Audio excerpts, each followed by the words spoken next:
Di dalam dunia intelijen dikenal istilah jangan surprise gitu loh. Karena intelijen itu sebenarnya mencegah terjadinya sesuatu yang caught off guard atau surprise gitu. Jadi kalau misalnya kaget, berarti intelijennya nggak benar dong. Gagal dong. Gagal. Presiden di Indonesia adalah presiden terkuat di dunia. Kenapa? Gimana tuh, Mas? Ya, kenapa?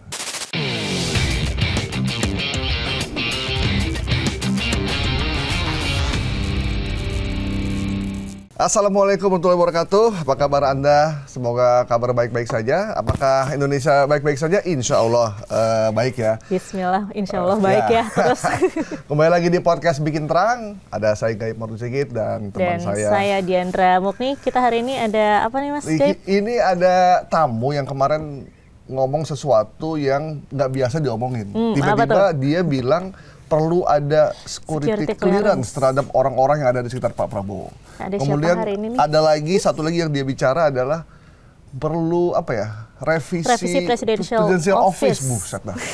Ini sesuatu yang jarang serius banget, itu, jarang orang diomongin. Iya, jarang banget ya. Orang biasanya kan tangkap dalangnya.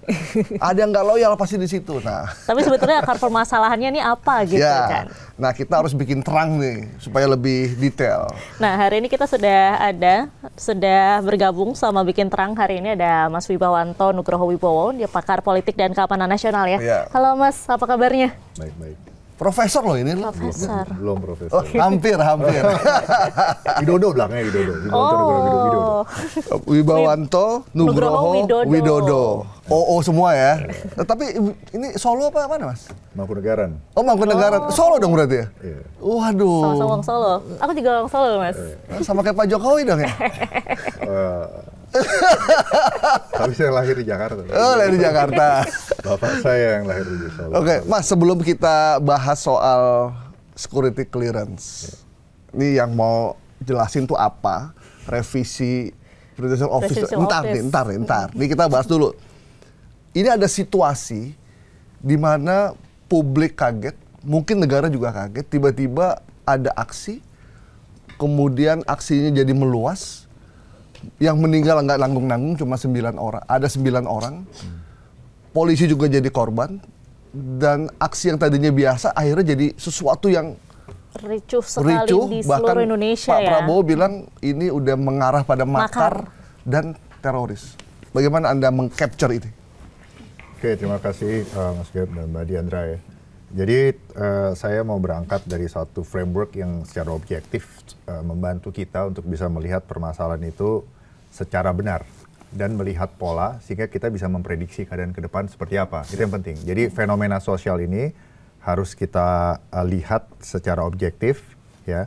Satu kerangka teori, satu kerangka kebijakan, satu kerangka keyakinan belum tentu cukup untuk bisa membaca itu. Tapi paling tidak kita ambil bottom line-nya yang bisa diterima oleh semua mazhab, gitu loh. Bahwa fenomena security yang terjadi di suatu struktur sosial, baik itu negara atau di tingkat regional atau global, itu sebenarnya sesuatu yang bisa diprediksi. Di dalam dunia intelijen dikenal istilah jangan surprise, gitu loh. Karena intelijen itu sebenarnya mencegah terjadinya sesuatu yang caught off guard atau surprise, gitu. Jadi kalau misalnya kaget, berarti intelijennya nggak benar dong. Gagal dong. Gagal. Kenapa kaget? Saya harus urus yang paling lemah, yang paling miskin. Semua program saya bisa dilihat. Dan sudah mulai hasilnya. Tapi ada sekelompok orang ini yang kita lihat itu terencana ini. Datang ke suatu tempat, bukan berasal dari situ, mau membakar, mau merusak, dan menciptakan amarah rakyat, menyerang. Ya, jadi ini keprihatinan saya, tapi tidak ada masalah, kita akan tegas. Saya dipilih oleh rakyat, saya punya mandat dari rakyat, saya disumpah menjalankan Undang-Undang Dasar dan akan saya jalankan. Saudara-saudara, saya datang karena polisi kadang-kadang ya namanya menegakkan hukum, kadang-kadang ada yang hilaf, kadang-kadang ada keterpaksaan, ya. Kalau ada korban, yang benar-benar salah adalah yang buat kerusuhan, sampai rakyat tidak berdosa, korban. Dan polisi sudah tegas menindak anggotanya yang mungkin keliru. Ini sedang diselidiki. Kalau ada kesalahan, akan ditindak. Pola itu sudah bisa terlihat. Karena pola sudah bisa terlihat, suatu fenomena itu disebabkan oleh multivariate factors. Dan berarti kan itu regresor.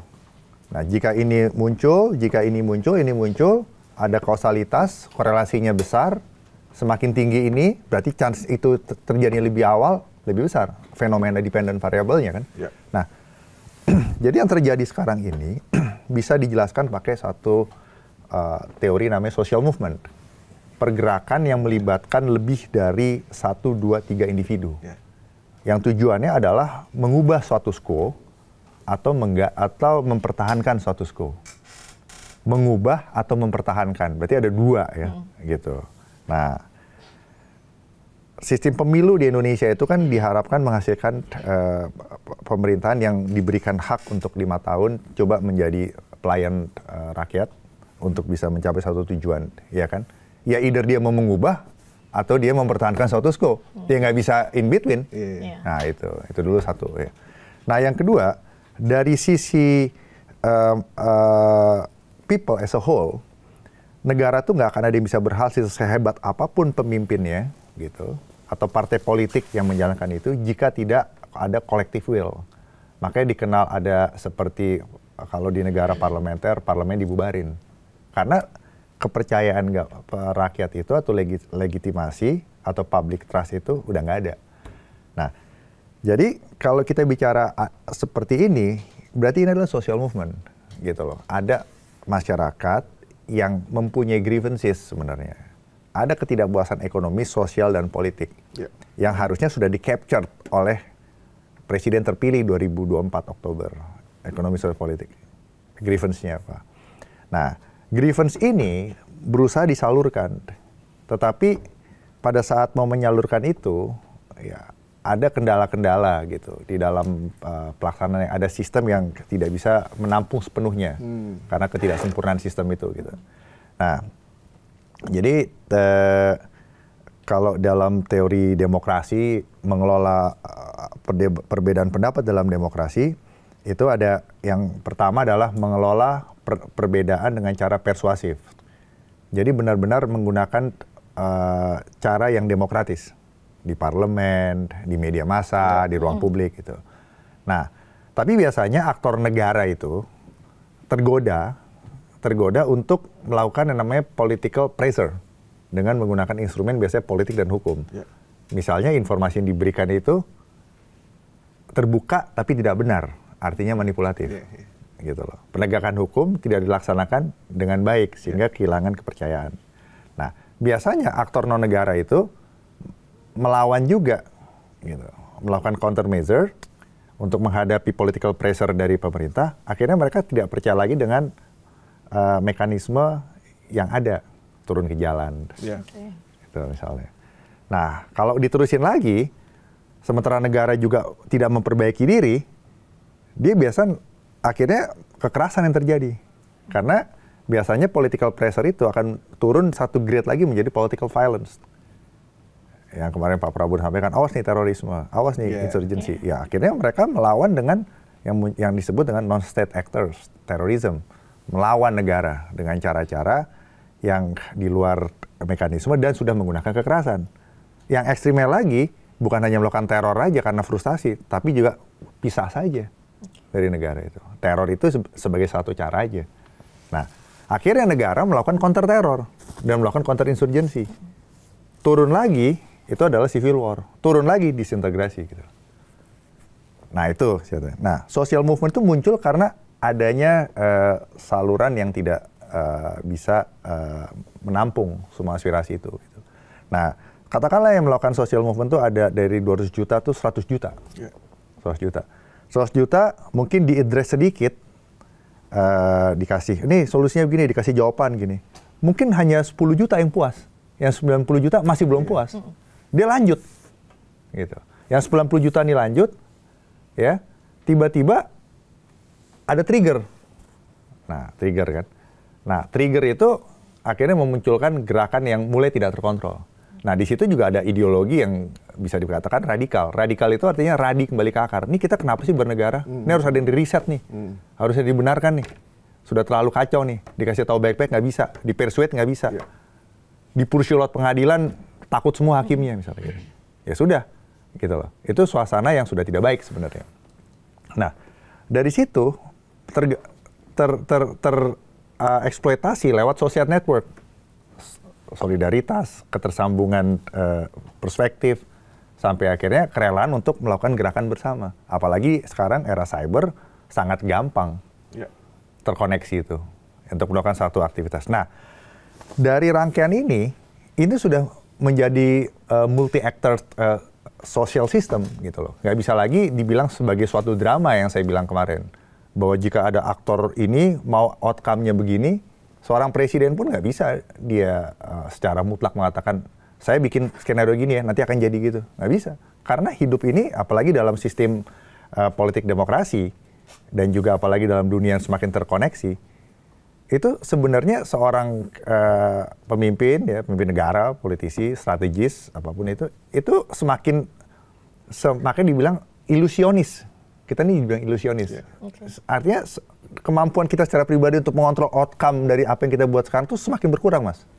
Mbak, gitu loh. Iya kan? Karena makin banyak aktor yang bermain. Gitu loh.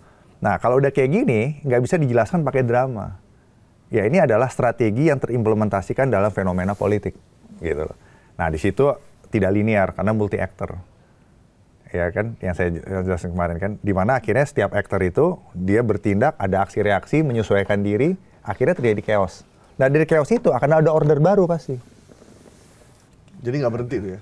Nggak berhenti, sampai ada order baru, status quo. Artinya status quo-nya berubah, sampai ada status quo baru. Status quo-nya dirubah, tapi ada chaos. Karena perbedaan itu kan tadi saya bilang, bisa nggak diselesaikan cara damai? Kalau nggak bisa kan, pasti ada violence. Makanya perang itu adalah penyelesaian politik dengan cara terakhir, yaitu perang. Gitu loh. Kalau nggak perang, ya diplomasi. Mas, situasi yang sekarang, yang dialami pemerintahan Pak Prabowo ini kan bukan situasi yang berdiri sendiri. Ini situasi yang berasal dari pemerintahan yang sebelumnya. Tadi Mas Wibowo bilang pilihannya cuma dua. Melanjutkan yang sudah ada atau melakukan perubahan. Harapan sebagian masyarakat, kalau kita lihat mengcapture sosial media, mereka tuh berharap ada perubahan. Ada perubahan dari gaya pemerintahan yang sebelumnya, pengaruh dari rezim sebelumnya, atau kita langsung bilang aja pengaruh dari Pak Jokowi gitu ya. Itu langsung berubah. Sementara kelihatannya Pak atau pemerintahan yang sekarang tuh lebih banyak menjaga harmoni dengan pemerintahan sebelumnya. Bagaimana Mas Wibowo melihatnya? Dulu kampanyenya gimana? Keberlanjutan atau perubahan? Lanjutkan. Itu kenapa ditanya saya? Tapi nih Mas, aku mau tanya juga. Ini kan tadi dikaitkan soal intelijen. Harapan masyarakat dengan apa yang dilakukan pemerintah sekarang. Nah, mungkin saya jawab dulu ya pertanyaan Mas. Itu sangat bagus. Jadi, syarat utama suatu pemerintah itu bisa berjalan, itu adalah restoring public trust to the government. Nggak ada lagi. Itu aset utama. Itu yang saya bilang bahwa, dan trust itu tidak bisa direkayasa.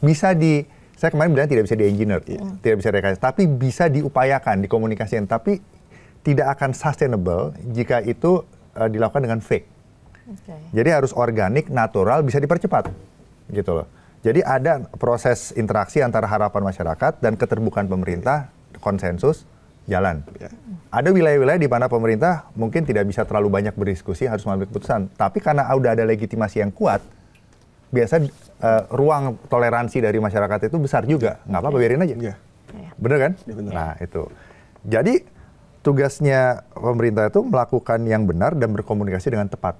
Itu ya, sesuai harapan. Nah, jadi harus tahu apa yang ada di bawah. Bukan selalu pikirannya Pak Presiden atau Pak Perdana Menteri aja gitu. Nah, itu satu ya.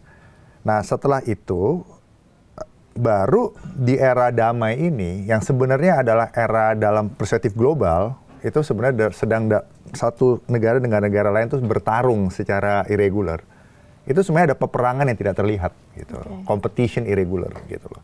Dalam ruangan cyber, berapa serangan cyber secara teknikal dan sosial terhadap negara luar yang nggak hanya di Indonesia, di mana saja, persaingan ekonomi, dagang yang coercive gitu kan, bagaimana menguasai suatu negara tidak dengan cara perang terbuka, tapi dengan cara tekanan ekonomi, tekanan finansial, bahkan perang teknologi, udah ke sana gitu loh. Nah, jadi yang perlu dijaga itu adalah institusi demokrasi, karena kita negara demokrasi yang saya bilang kemarin, dan juga institusi penegakan hukum, karena penegakan hukum itu adalah militernya di era perang gitu loh. Yang menjaga di era damai itu adalah penegakan hukum. Jadi kalau mau menguasai suatu negara, rusak penegakan hukumnya, ya kan? Rusak institusi demokrasinya. Itu udah terjadi di rejim sebelumnya. Yang menurut publik kan ada tren seperti itu, kan bisa dipercaya. Iya, itu kan publik kan? Iya, publik. Ya udah, oke, sekarang tinggal diuji. Itu objektif apa enggak reality itu? Ya, itu satu. Yang kedua, apakah itu hanya social reality? Either one, kalaupun tidak objektif, tapi social reality mengatakan seperti itu, ya kan pemerintah tidak bisa abai. Karena legitimasinya tergantung itu kan. Ya.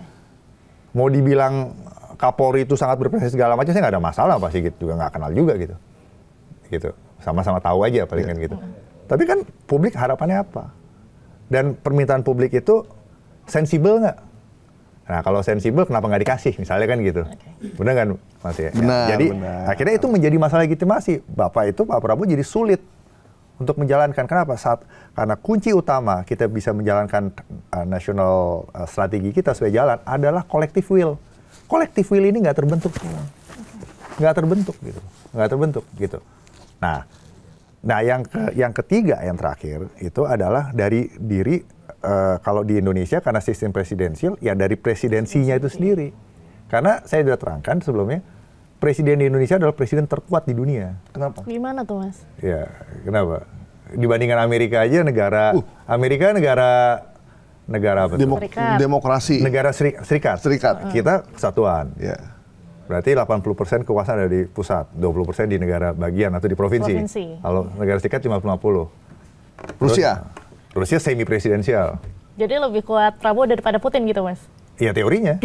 Lebih kuat Pak Prabowo. Presiden Indonesia lah. Dan masyarakat Indonesia itu masyarakat kolektif dan paternalistik. Jadi lebih kepada apa kata yang senior, apa kata yang lebih tua, apa kata society.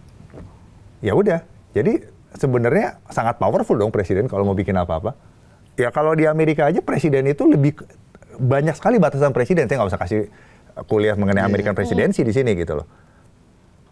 Jadi dia lebih kuat keluar daripada ke dalam, karena di wilayah di dalam itu ya governor apa segala macam. Emang Presiden Trump sekarang mau mencoba mengeksekut lebih powernya gitu.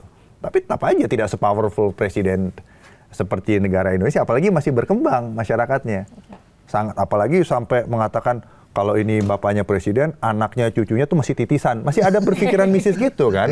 Cara berpikir tradisional. Ya itu mau dimanfaatkan atau tidak dengan baik oleh presiden. Udah terbukti, buktinya jadi wapres kan? Ya sebenarnya ya dari Bung Karno juga gitu kan. Walaupun Bu Mega, Mbak Puan ngikutin proses, tapi kan artinya itu masih workable di Indonesia gitu loh. Walaupun mereka lewat proses ya.